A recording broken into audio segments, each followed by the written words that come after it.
Under analysis toolbar, there is another option called DC sweep. We know that DC sweep means actually a voltage which is varying along with time. So if you go for the analysis setup and if you click on the DC sweep, then this window will come up. Here we are having one section, that is the sweep variable type. We can have the multiple different types of parameters we can change.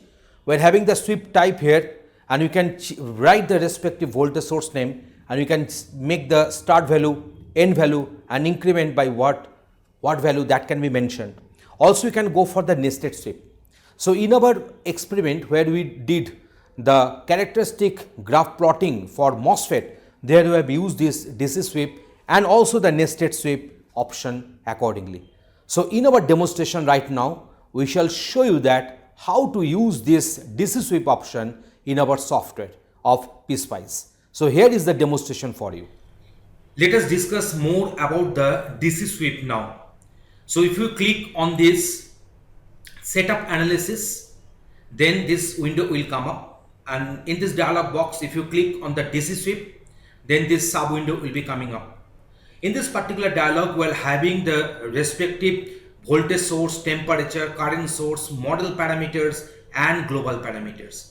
And here we are having the sweep type like your linear, octave, decade, and value list. In case of value list, we can put the values separated by a blank space. So depending all these different parameters, our graphs will be plotted, the respective simulation will be done.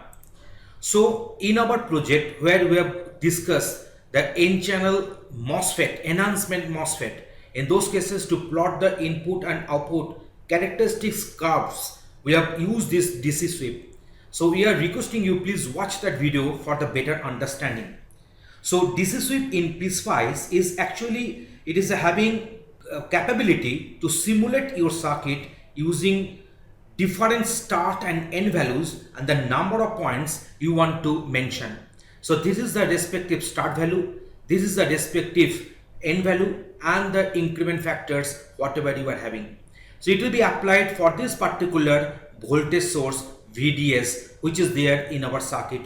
So this particular voltage will be varying from 0 volt to 10 volt with a 100 millivolt as the step. And in this way we can simulate our circuit. And that is another very important feature, that is our nested sweep. That means for a certain value for VDS, we can go for multiple different values for VGS. Here the VGS means this respective DC source. And here also we are mentioning the start value and stop values and the respective increment factors. So this is our start value, that is the 0 volt. This is the stop value or end value, that is a 5 volt. And this is our respective increment factor, and that is 0.5 volt. So in this way, you can easily find that 0, 0.5, 1, 1.5. In this way, if we proceed, then we will be having 11 such values ranging from 0 volt to 5 volt with the increment factor of 0.5 volt. And don't forget to enable this nested sweep option. Otherwise, the DC nested sweep will not get activated. So please watch that video for the better understanding of DC sweep. Thanks for watching this video.